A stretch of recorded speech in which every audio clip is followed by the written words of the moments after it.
Bab 17. Ibuku luar biasa. Dengan keadaan badan yang sangat letih, aku pun masuk ke dalam kamar. Sementara Fadil, ia tidur di belakang kamar kosong yang ada di samping kamar Biina. Kulihat ibu sudah tertidur nyenyak, namun bantalnya nampak terlihat basah. Ini tidak mungkin bekas keringat ibu, melainkan bantal basah ini akibat ibu menangis. Aku pun mendekati dan memperhatikan wajah ibu. Dan benar, ibu sedari tadi menangis. Terlihat dari sisa air mata beliau di ujung matanya. Apakah beliau mendengar cucunya tadi menyebut namanya? Apakah ibu juga mendengar Fadil bernyanyi hingga membuat ibu bersedih? Ataukah ada hal lain yang ibu tangisi? Dan ternyata earplug di telinga ibu tak terpasang. Setelah berganti pakaian, aku pun tidur di samping ibu, lalu memeluk tubuh beliau dengan hangat. Tiba-tiba aku teringat saat berada di tanah Arab. Masih kuingat dulu saat majikanku mengajakku naik haji ke Baitullah. Saat mencium Hajar Aswad, aku berdoa dalam hati agar ibuku selalu diberi kesehatan. Dan suatu saat nanti, aku bisa membawa ibuku ke Mekah untuk naik haji. Saat berjalan mengelilingi Ka'bah, aku seolah melihat ibuku dengan jelas sangat menderita. Aku menangis tergugu di lantai depan Ka'bah. Majikanku terheran melihatku dan menanyakan apa yang telah terjadi. Aku pun menceritakan apa yang barusan aku lihat pada Madam dan Baba. Kedua majikanku turut sedih. Dan bulan itu juga aku dipulangkan ke Indonesia. Sebenarnya tak ada niatku untuk pulang sebelum aku menyelesaikan kontrak kerjaku. Saat aku menelpon ke Indonesia dan menghubungi Mbak Rahmi lewat warung telepon kala itu, karena dulunya belum ada ponsel dan jarang orang memasang telepon rumah. Itu pun hanya orang yang mampu yang memakai telepon rumah sebagai alat komunikasi. Jadi ketika aku menelpon dari Arab Saudi, maka aku menghubungi petugas wartel untuk memanggilkan Mbak Rahmi ke rumah. Setiap pengiriman uang, aku selalu bilang pada Mbak Rahmi untuk selalu menyisihkan uang untuk diberikan pada petugas wartel. "Dek, ibu sakit dan memerlukan banyak biaya," ucap Mbak Rahmi kala itu. Aku bukannya bodoh. Namun saat itu yang ada di pikiranku adalah bagaimana ibuku hidupnya terjamin tanpa kekurangan apapun. Aku tak ingin membebankan materi itu kepada saudara-saudaraku, karena aku tahu mereka semua juga tak mampu. Biarlah aku yang mencari uang, asalkan mereka tekun dan telaten merawat ibu. Namun harapanku tak sesuai kenyataan saat aku pulang ke tanah air. Sebelum aku bekerja pada majikan keduaku, aku pernah bekerja di Al-Qasim. Rumah majikan pertamaku terletak di perkebunan kurma yang jauh dari penduduk.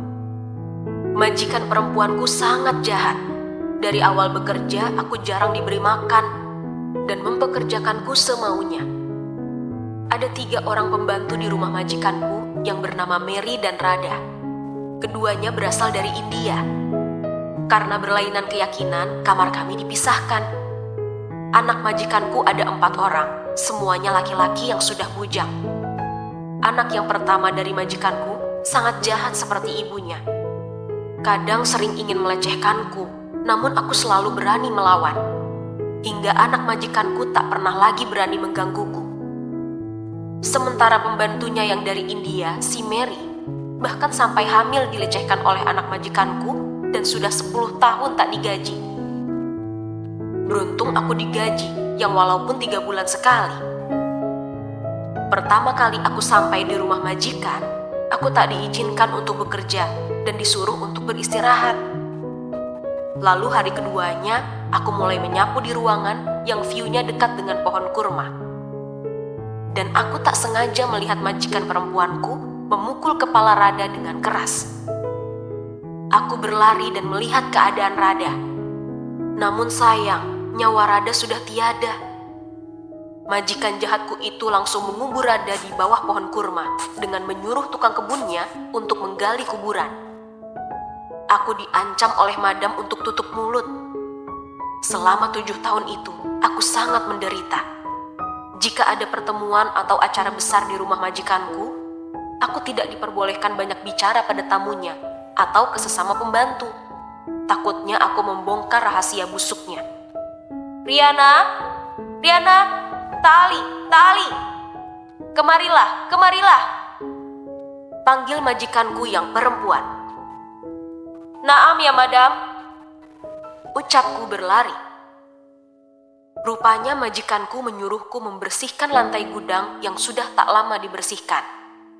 Karena kelelahan, aku jatuh pingsan dan dibawa ke rumah sakit oleh majikan laki-lakiku dan dirawat selama 2 minggu. Gajiku dipotong selama 1 tahun untuk biaya pengobatanku. Padahal aku adalah tanggung jawab mereka. Itulah dukanya bekerja di Arab jika tidak mendapatkan majikan yang baik. Akibat tak mengirim uang selama 1 tahun itu, akhirnya Mbak Rahmi berkabar jika hutangnya menumpuk. Dan selama itu aku tak bisa menabung sedikit pun karena uang hasil jerih payahku semuanya kukirim kepada Mbak Rahmi. 7 tahun bekerja dalam penderitaan membuatku kabur dan menemukan majikan baru. Belum genap 1 tahun majikanku yang baru dengan sangat baik memulangkanku ke Indonesia. Sisa gajiku yang 1 bulan diberi penuh oleh majikanku. Semua biaya tiket dan sebagainya ditanggung oleh majikanku yang baik hati. Uang gaji 1 bulan itu dulunya masih berjumlah 600 real, sekitar 3 jutaan lebih jika dirupiahkan. Mengingat kisah piluku di Arab Saudi, aku jadi merinding sendiri. Pagi ini aku memasak bekal untuk Fadil adikku. Di tempat kerjanya, Fadil tak seperti tempatku bekerja dengan Pak Kasmir, ditanggung makan dan minum. Jadi setiap harinya Fadil membawa bekal dari rumah, mengingat ia bekerja sampai jam 5 sore. Hei, ada hubungan apa kamu dengan Bagas? Tanya Tuti. Hubunganku sebatas karyawan dan anak bos, ucapku jujur. Bagus, kamu tahu diri juga di mana posisimu, ucapnya dengan angkuh. Aku pun pergi melanjutkan pekerjaanku di dapur membantu Bi Ina. Tampak Bang Farid berkumpul dengan mertuanya di ruang keluarga. Namun tak sedikit pun inisiatif Bang Farid untuk mengajak ibu bergabung bersama keluarga istrinya. Bu, mau kemana? Tanyaku saat ibu melangkah menuju ruang keluarga. Ibu hanya menunjuk dan tetap melangkah pergi. Bagaimana kabarmu, Besan? Tanya ibu ramah. Baik, jawab ibu mertua Bang Farid singkat. Bu, diamlah di kamar. Gak usah ibu ikut gabung di sini. Nanti encok ibu kumat, ucap Bang Farid. Nak, ibu sehat. Ibu hanya ingin menjalin silaturahim bersama besan ibu, ucap ibu tetap tersenyum. Mereka semua asik bersenda gurau sambil membuka isi kado Fiona. Ibu seperti sendiri, tak dihiraukan oleh Bang Farid ataupun keluarga Mbak Sherly. Karena tak tega ibuku diperlakukan seperti orang lain, aku pun menghampiri ibu dan memapahnya untuk masuk ke dalam kamar. Bu, mereka itu sibuk, kita di sini saja ya, ucapku. Riana, jika kamu sukses nanti jangan terlalu sibukkan dirimu seperti mereka, ucap ibu tiba-tiba. Aku tahu, pasti tadi ibu sangat kecewa dengan sikap Bang Farid dan keluarga istrinya. Ibuku orang yang luar biasa, selalu tersenyum walau hatinya sedang sakit. Sangat mampu mengendalikan emosinya serta bisa menutupi rasa sakit. Aku sangat bangga lahir dari rahim Ibu Dijah. Sore ini Fadil pulang dengan wajah yang sumringah. Entah apa gerangan yang membuat adikku begitu bahagia. Bahagia amat wajahmu, Dek, sapaku pada Fadil. Mbak, Fadil tadi diajarin bawa truk pengangkut barang sama bos.